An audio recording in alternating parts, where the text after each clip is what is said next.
ওং তস্मै নমঃ ভগবতে পুরুষায় ভূম্নে বিশ্বায় বিশ্বগুরুবে পরদেবতায় নারায়ণায় ঋষয়ে চ নরোত্তমায় হংসায় সংযত গিরে নিগমেশ্বরায়। জয় গুরু, জয় গুরু, জয় গুরু। পরমহংস পরিব্রাজকাচার্য শ্রীমৎ স্বামী নিগমানন্দ সরস্বতী পরমহংস দেবের অন্যতম সন্ন্যাসী শিষ্য শ্রীমৎ স্বামী চিদানন্দ মহারাজ কর্তৃক সম্পাদিত তত্ত্বমালা তৃতীয় খণ্ড থেকে পাঠ। ঠাকুর, তোমার শ্রী গ্রন্থ পাঠ তোমার শ্রীচরণেই সমর্পণ করিলাম। নত্তা নিগমানন্দস্য গুরু শ্রীপাদ পঙ্কজম তনুমি তৎকথামৃতম তপ্ত জীবন শীতলম। তত্ত্বমালা তত্ত্বমালা প্রসঙ্গে সরুদয় শাস্ত্র বলেন, পঞ্চ তত্ত্বাৎ ভবেৎ তত্ত্বং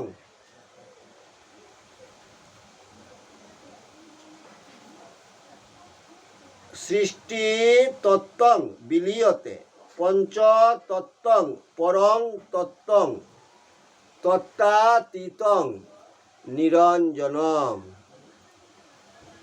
জ্ঞান শক্তি সমারূঢ়ং তত্ত্বমালা বিভূষিতম ভুক্তি মুক্তি প্রদাতারং তস্मै শ্রী গুরুবে নমঃ।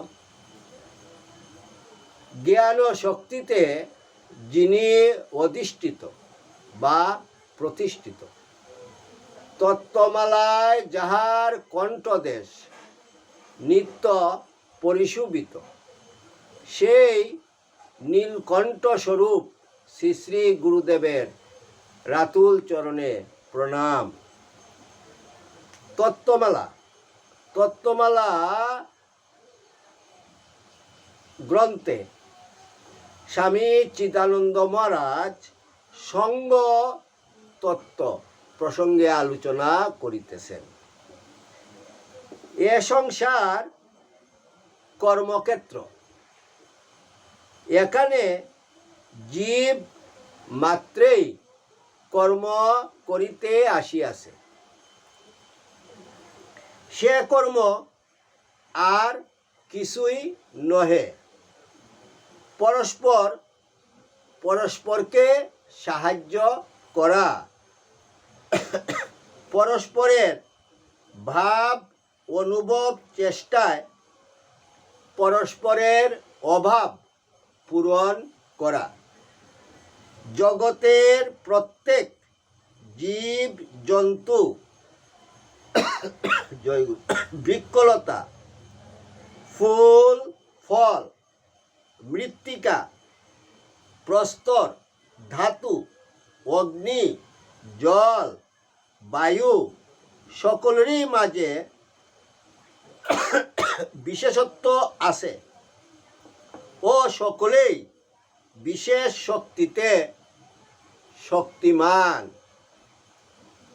আকিট ব্রহ্ম পর্যন্ত সকলেরই প্রয়োজনীয়তা আছে এবং সকলেই পরস্পরের সহায়তায় কেবল উন্নতির পথে লক্ষ্য অভিমুখে অগ্রসর হইতেছে।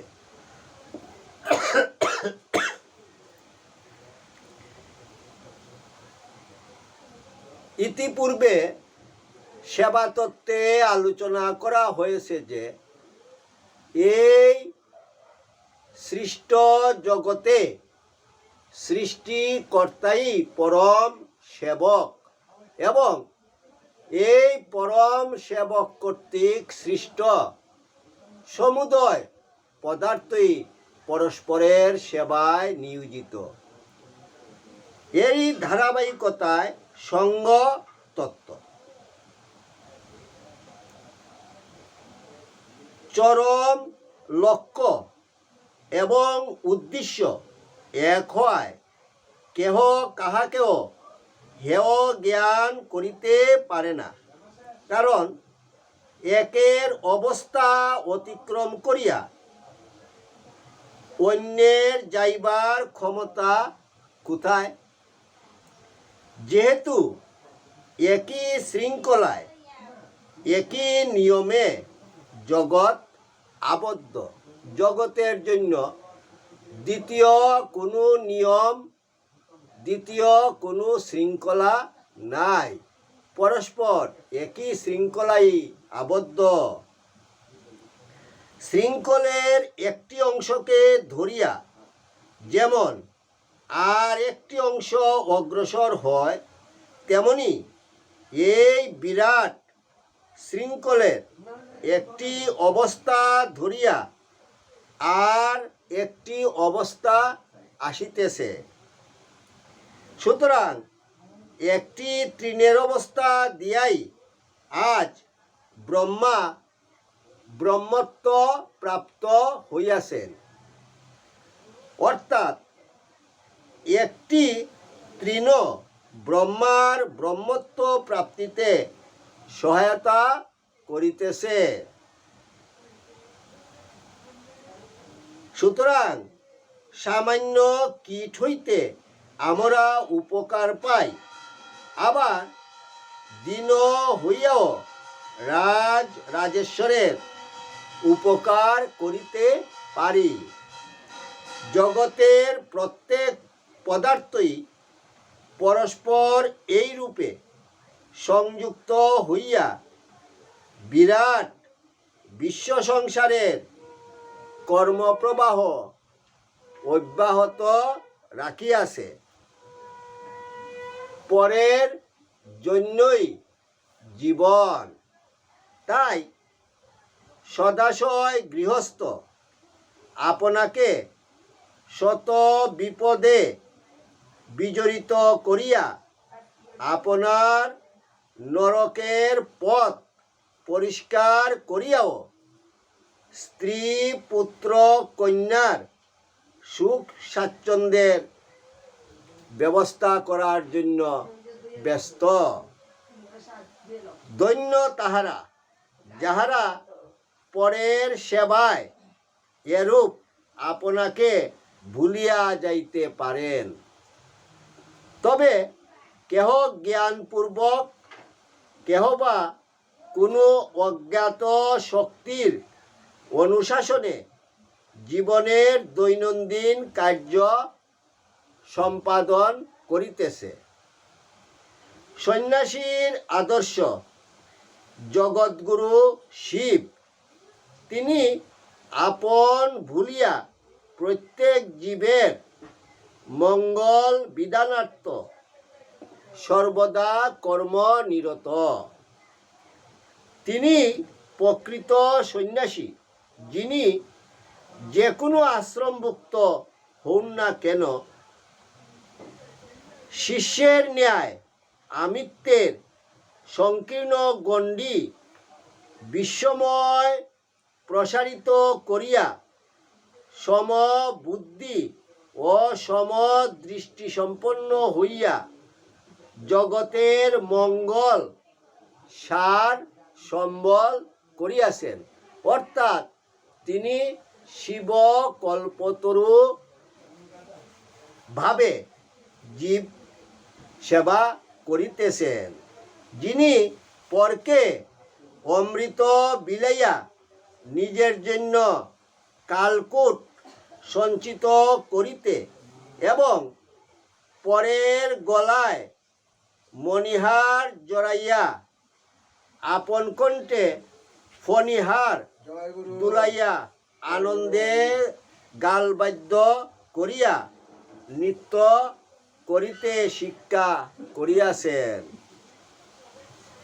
আমরা সকলেই যখন সেই অনন্ত পথের যাত্রী, যখন সকলকে একই রাস্তায় একই মুখে যাইতে হইবে, তখন আমরা স্বতন্ত্রভাবে অন্ধের ন্যায় বিপথে হাঁটিয়া কাটা খোসা ভাঙ্গিয়া অনর্থক অশান্তি ভোগ করি কেন?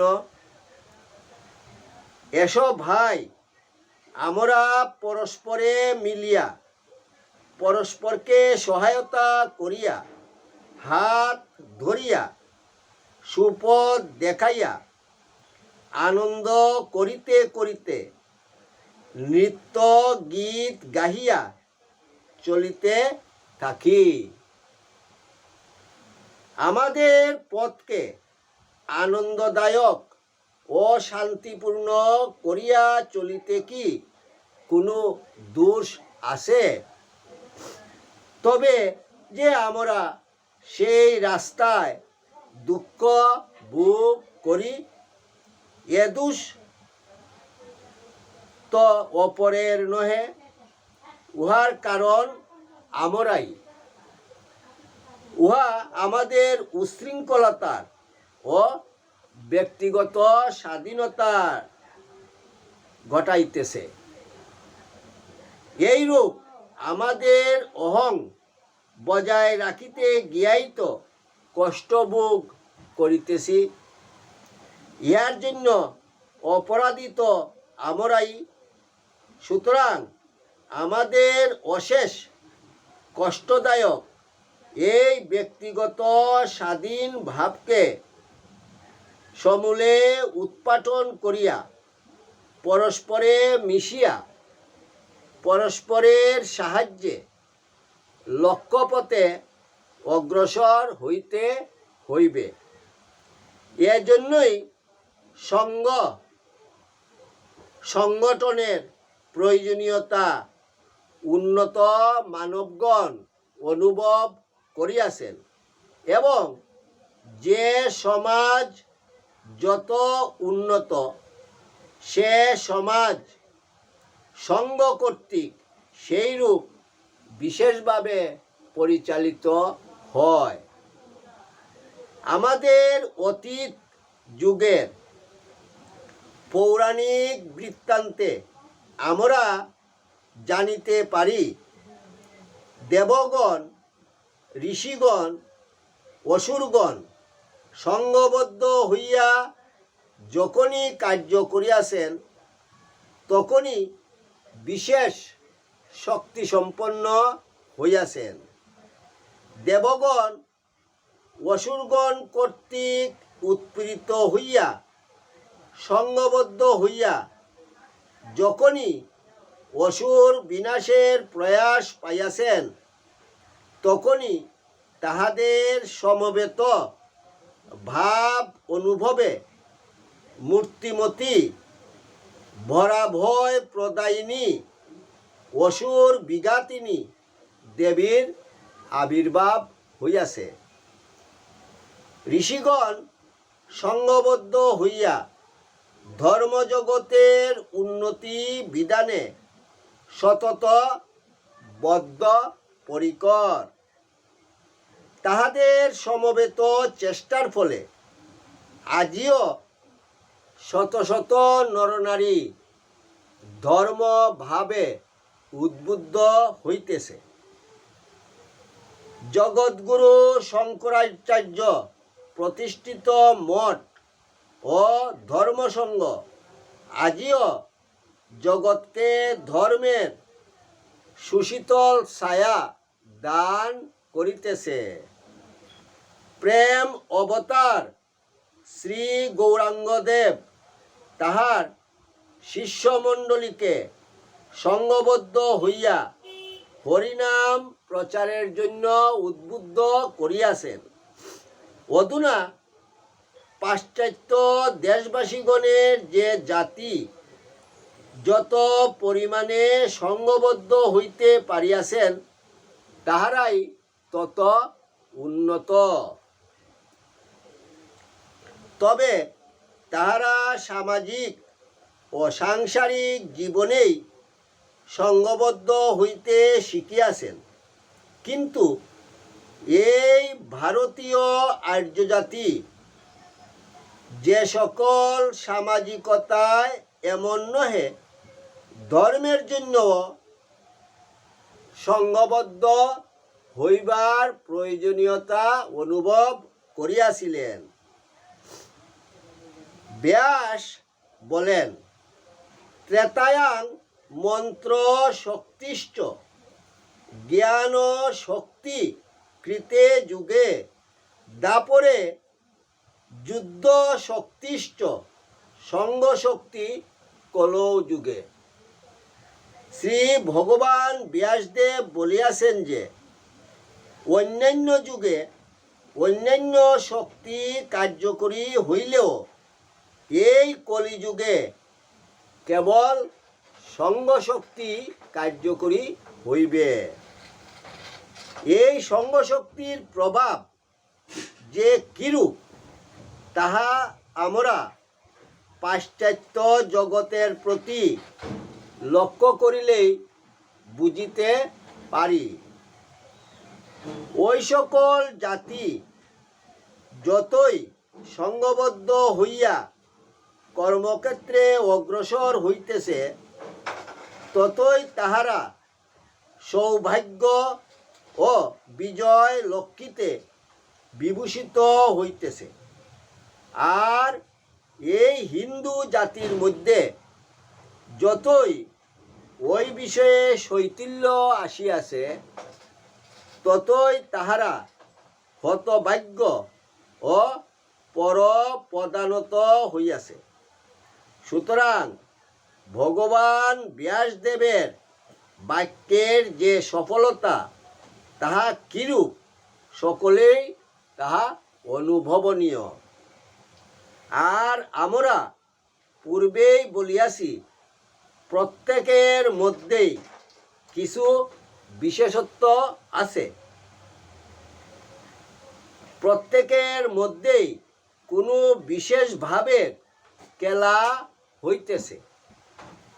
ভগবানের তাহাকে বিশেষ মূর্তিতে সৃষ্টি করিবার উদ্দেশ্যও তাহাই।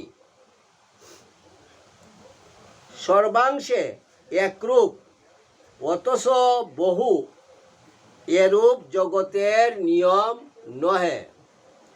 তাহা হইলে অহং বহুশ্যাম প্রজায়েয় এই বাক্যের সার্থকতা থাকে না।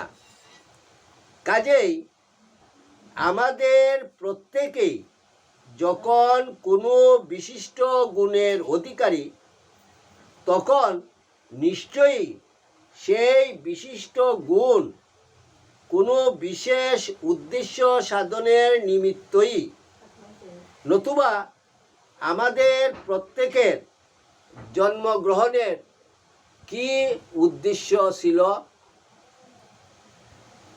কিন্তু এখন চাই কি না, প্রত্যেকের সেই বিশিষ্ট গুণের সাহচর্যে আমাদের প্রত্যেকের অভাব পূরণ করিয়া সেই পূর্ণের দিকে অগ্রসর হওয়া।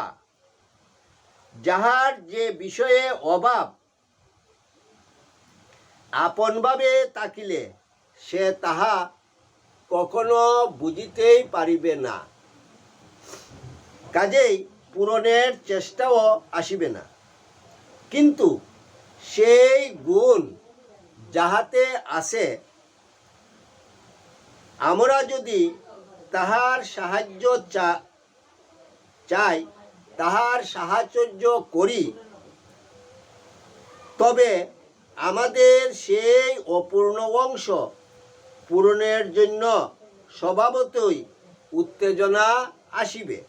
সুতরাং আমরা এইরূপ পরস্পরের সাহচর্যে নিজের অভাব দূর করিয়া পূর্ণ মানব হইতে পারিব। সিদ্ধযোগী মহাভাগ বলিয়াছিলেন, আমার 18 জন গুরু। সেই গুরু আবার পিপীলিকা ইত্যাদি নিকৃষ্ট প্রাণী, কারণ তিনি ঐরূপ নির্দিষ্ট প্রাণীরও বিশেষত্ব উপলব্ধি করিয়াছিলেন এবং তাহাদিগের গুণ অনুশীলন করিয়া আপনাকে পূর্ণত্বের দিকে অগ্রসর করিয়াছিলেন। সুতরাং আমাদের অতি তুচ্ছের নিকট শিখিবার আছে ও সহায়তা পাইবার সম্ভাবনা আছে। আমরা পরস্পরে সম্মিলিত হইয়া যদি কর্মক্ষেত্রে অগ্রসর হই, তবে নিশ্চয়ই প্রত্যেকে আপন আপন বিশেষত্ব দিয়া সেই কর্মপ্রবাহের শৃঙ্খলা সম্পাদন করিব ও কার্যটি সর্বাঙ্গ সুন্দররূপে সম্পাদিত হইবে। সামঞ্জস্য ও সমবায়ের অভাবে সকল কার্যই ফণ্ড হইয়া থাকে। উহা সম্পন্ন হইলেই সর্বাঙ্গ সুন্দর হয় না। প্রত্যেকের মধ্যে বিশেষত্ব থাকিয়া কি হইবে, যদি না তাহা কার্যকরী হয়, যদি না তাহা বহুজন হিতায় বহুজন সুখায় উৎসর্গীকৃত হয়। জয় গুরু, জয় গুরু, জয় গুরু। ওং যদস্করং পরিভ্রষ্টং মাত্রাহীনং চ যৎ ভবেৎ তৎসর্বং ক্ষম্যতাং দেব প্রসীদ পরমেশ্বর। সর্বে ভবন্তু সুখিনঃ, সর্বে সন্তু নিরাময়া, সর্বে ভদ্রাণি পশ্যন্তু মা কশ্চিৎ দুঃখভাগ ভবেৎ। ওং শান্তি শান্তি শান্তি। হরি ওম তৎসৎ।